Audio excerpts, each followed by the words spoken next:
सज्जनों नमस्कार। आज हम राहु केतु ग्रह के विषय में सामान्य चर्चा कर रहे हैं। राहु केतु वास्तव में कोई भौतिक पिंड नहीं है। ये चंद्रमा और पृथ्वी का जो भ्रमण पथ है उनके दो संपाती बिंदु हैं, अर्थात उनके दो पॉइंट ऑफ इंटरसेक्शन हैं। इसीलिए इनको छाया ग्रह कहते हैं और ये हमेशा वक्री रहते हैं। वक्री का अर्थ ये है कि जैसे हर ग्रह किसी राशि में अपना समय पूरा करने के बाद अगली राशि में जाता है। उदाहरण के लिए वर्तमान में शनि वृश्चिक राशि में है। जब ये अपना समय वृश्चिक राशि में पूरा करेगा तो ये धनु राशि में आएगा, उसके बाद ये मकर राशि में आएगा। सूर्य वर्तमान में कुंभ राशि में है, कुंभ राशि अर्थात यहाँ पर है। जब ये इसका समय यहाँ पर पूरा होगा कुंभ राशि में तो ये मीन राशि में जाएगा और उसके बाद मेष राशि में जाएगा। मतलब एंटी क्लॉकवाइज इनका मोशन रहता है, घड़ी के सुइयों के विपरीत। जबकि राहु और केतु हमेशा इनकी गति वक्री रहती है। वर्तमान में राहु वृष राशि में भ्रमण कर रहा है और जब इसलिए लगभग 18 महीने एक राशि में रहता है। तो जब ये 18 महीने यहाँ पूरा कर लेगा तो बजाय मिथुन राशि में जाने के ये मेष राशि में आएगा। उसी तरह से वर्तमान में केतु वृश्चिक राशि में है और जब ये 18 महीने पूरे कर लेगा तो बजाय धनु राशि में आने के यह तुला राशि में जाएगा।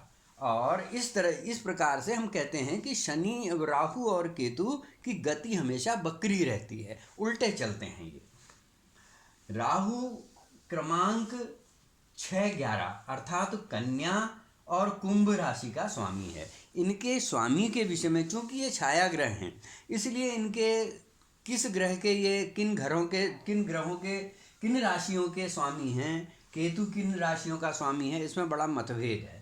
कुछ विद्वान मानते हैं कि ये कन्या और कुंभ का, राहु कन्या और कुंभ राशि का स्वामी है, केतु वृश्चिक और मीन राशि का स्वामी है। राहु की उच्च राशि कुछ विद्वान वृष मानते हैं, कुछ विद्वान मिथुन मानते हैं। इनकी नीच राशि कुछ विद्वान वृश्चिक राशि मानते हैं, कुछ विद्वान धनु राशि मानते हैं। उसी प्रकार से केतु की उच्च राशि वृश्चिक राशि मानी जाती है और कुछ विद्वान इसकी उच्च राशि धनु राशि भी मानते हैं और इसकी नीच राशि वृष राशि और कुछ इसकी नीच राशि मिथुन राशि मानते हैं। कुछ इनकी ये मानते हैं कि इनकी कोई राशियां अपनी नहीं हैं, क्योंकि ये छाया ग्रह हैं, इनका कोई अस्तित्व, भौतिक अस्तित्व नहीं है। शनि की भांति पृथकता जनक हैं, मतलब सूर्य के साथ, शनि के साथ में और द्वादश भाव के साथ में, द्वादश भाव के स्वामी के साथ में, सूर्य शनि द्वादश भाव के स्वामी के साथ में ये अपनी पृथकता जनक जो इनकी विशेषता है इसे बहुत बढ़ा देते हैं, क्योंकि सूर्य शनि और 12वां भाव भी पृथकता जनक है। इसलिए अगर इनके प्रभाव इन ग्रहों राहु केतु पर सूर्य शनि और द्वादशेश का प्रभाव है तो ये उस जिस घर में भी होंगे उस घर के शुभ प्रभावों में कमी लाते हैं, उस घर के शुभ प्रभावों से व्यक्ति को च्युत कर देते हैं। जिस घर में बैठते हैं, कुछ विद्वानों का कहना है कि जिस घर में इनका चूंकि अपना कोई अपनी राशि नहीं है, कुछ मानते हैं इनकी अपनी कोई राशि नहीं है, इनकी कोई उच्च राशि नहीं है, ये जिस घर में बैठते हैं, उदाहरण के लिए अगर ये यहाँ बैठे हुए हैं तो इस घर के स्वामी के अनुसार आचरण करते हैं। अगर ये केंद्र में बैठे हैं तो केंद्र के जिस घर में बैठे हैं, यहाँ अगर मीन राशि में बैठे हैं तो मीन राशि का स्वामी बृहस्पति के अनुसार ये आचरण करेंगे। और दूसरा, ये जिस ग्रह के साथ बैठते हैं उस ग्रह के जैसा आचरण करते हैं। वो ग्रह कहाँ का स्वामी है, अगर अच्छे ग्रहों का स्वामी है तो इनका आचरण अच्छा होगा। त्रिकोण में स्थित होके, अगर ये त्रिकोण में स्थित हैं, जैसा हम चर्चा कर चुके हैं, पंचम स्थान और नवम स्थान त्रिकोण है, अगर ये त्रिकोण में स्थित हैं और केंद्र से योग बना रहे हैं, केंद्र के से संबंध बना रहे हैं, तो ये केंद्र में स्थित हैं और त्रिकोण से संबंध बना रहे हैं। अगर त्रिकोण में है तो केंद्र से संबंध बना रहे हैं, केंद्र में है तो त्रिकोण से संबंध बना रहे हैं, दोनों ही अवस्थाओं में ये योग कारक हो जाते हैं। अब मैं एक उदाहरण आपको देता हूँ।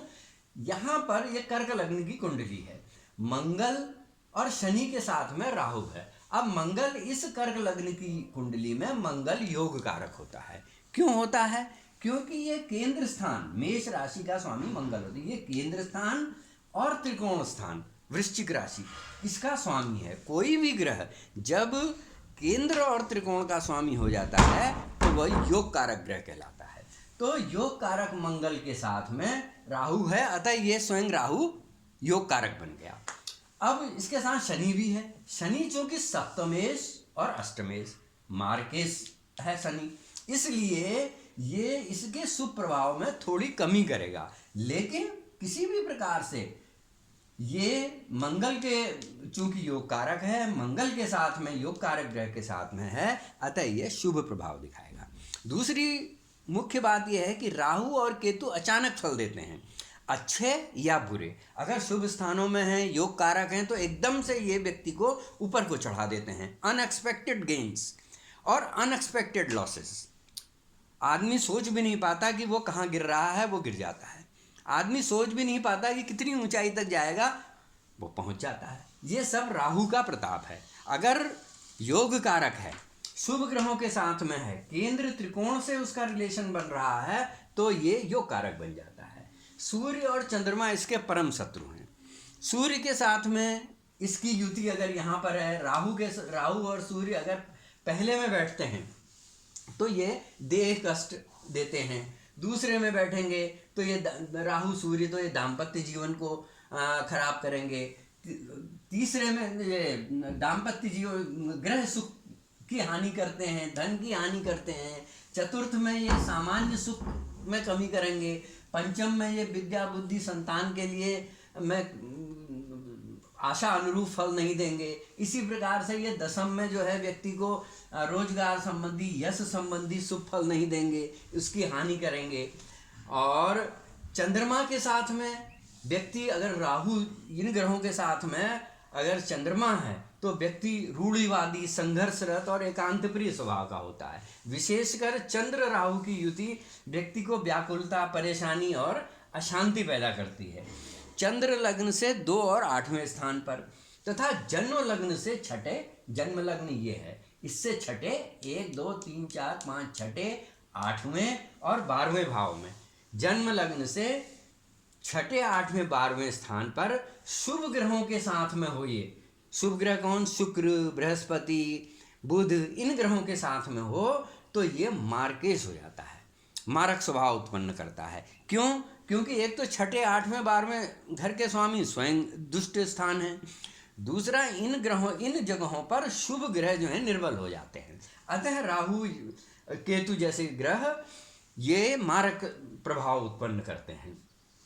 इसके अलावा केतु के बारे में हम कहते हैं, जिस प्रकार से राहु का सहज गुण है कि मलिन है, निराशावादी है, लेकिन राहु जो है केतु के समान मलिन और निराशावादी नहीं है। यह हिम्मत का कारक है। केतु मोक्ष का दाता है।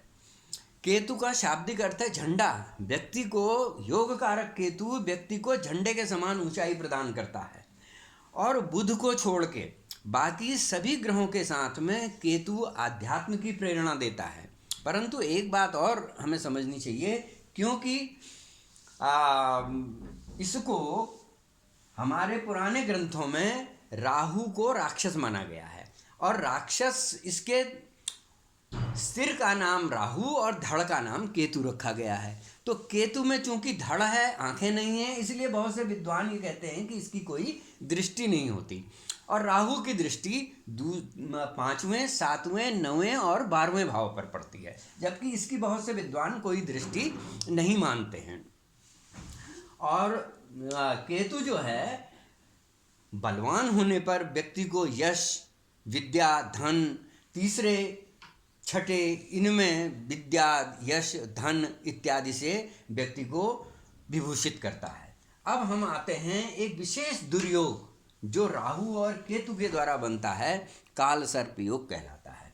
काल सर्प योग जिसमें राहु और केतु के बीच में जब सारे ग्रह फंस जाते हैं तब कालसर्प योग का निर्माण होता है। इस उदाहरण कुंडली में देखिए, राहु केतु के बीच में सारे ग्रह फंस गए हैं, तो ये कालसर्प योग बनता है। कालसर्प योग में उन घरों को विशेष हानि पहुंचती है जिन घरों में राहु और केतु होते हैं। उदाहरण के लिए, अगर ये पहले और 7वें में हैं तो कष्टों और परेशानी भरा जीवन देते हैं। अगर ये राहु और केतु दूसरे और 8वें स्थान में हों, इनके बीच में अगर सारे ग्रह फंसे हुए हों यहाँ से और यहाँ के बीच में, तो ये व्यक्ति को दरिद्रता, पारिवारिक सुख में कमी और देह रोग इत्यादि देते हैं। लेकिन एक बात और है, प्राचीन ग्रंथों में इस कालसर्प योग का वर्णन बहुत कम मिलता है।